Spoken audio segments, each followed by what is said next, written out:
Assalamualaikum warahmatullahi wabarakatuh. Bismillahirrahmanirrahim. In this video, we are going to learn how to order sequence of events in a story.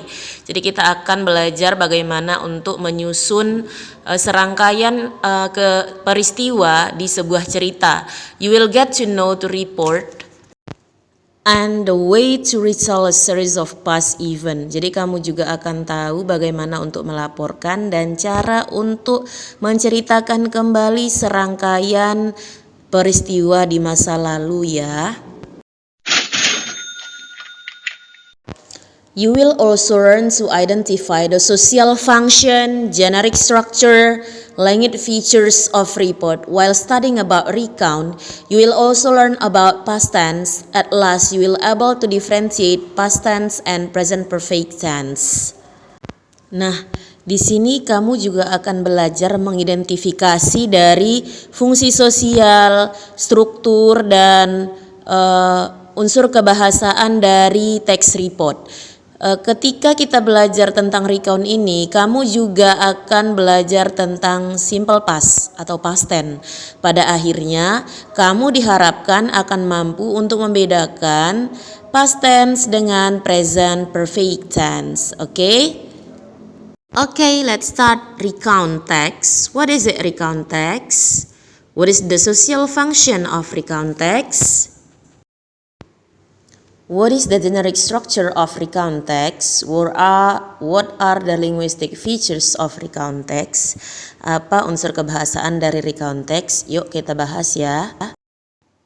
Recount text is a text which tell us about past event. Jadi recount text itu adalah teks yang menceritakan tentang kegiatan atau peristiwa-peristiwa di masa lalu. The social function of recount text is to entertain, to amuse, or to inform the reader about experience, story, action, or activity in the past. Jadi fungsi sosial dari recount text itu adalah untuk menghibur, untuk mengagumkan, atau menginformasikan kepada pembaca tentang pengalaman, cerita, aksi atau aktivitas di masa lalu. Jadi itu dia fungsi dari recount text ya. Okay, here are the generic structure of recount text. The first, there's orientation, events, and reorientation ya. Okay.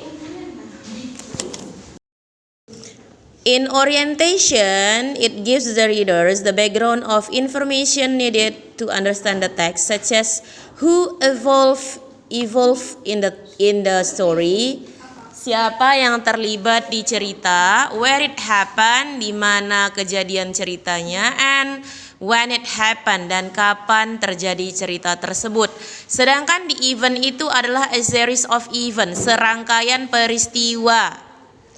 Ordered in a chronological sequence, jadi tersusun dalam sequence atau urutan yang secara kronologi, yaitu dari apa yang pertama, selanjutnya apa, setelah itu apa lagi selanjutnya, dan yang terakhir biasanya pakai kata finally. Lalu di reorientation itu ada a personal comment about the event or what happened in the end. Jadi ini adalah akhir dari cerita. Jadi apa yang terjadi di akhir ini dia reorientation ya. Jadi ada 3 part dari generic structure of recount text, yaitu orientation, events, and reorientation. Selanjutnya kita akan membahas tentang linguistic features. Jadi unsur kebahasaan dari recount text itu yaitu there are some language features in personal recount text, those are using simple past tense. Jadi dia menggunakan simple past, bisa ditandai dengan ada keterangan waktu masa lampau, lalu ada penggunaan verb to, bata kerja bentuk kedua, lalu using action verbs, jadi menggunakan kata kerja aksi. Jadi yang contohnya menghabiskan, pergi gitu ya. Jadi aksi, brought itu membawa, took gitu ya. Oke. Selain itu, using adverb of adverbial phrase to express time and place. Jadi dia menggunakan adverb atau frasa adverbial untuk menunjukkan waktu dan tempatnya ya. Oke, contoh adverb of time-nya itu ada last month, in Malang, itu adalah adverbial yang menyatakan tempat. Oke, next let's see the example of recount text. Ini ada contohnya, silahkan dibaca ya. Contoh dari recount text itu adalah peristiwa di masa lalu ya. Contohnya last Sunday, udah langsung nampak kan di situ bahwa kegiatan ini di masa lalu. Oke, here is your task. Here is your task. Look at the word in the box. Lihat kata yang di kotak yang di sebelah kiri. And then the instruction is fill in the space with one word from the box. Jadi isi yang kosong dengan kata yang di dalam box. Caranya you read the questions and then try to make it match with the word in the box. Cocokkan dengan kata yang di box.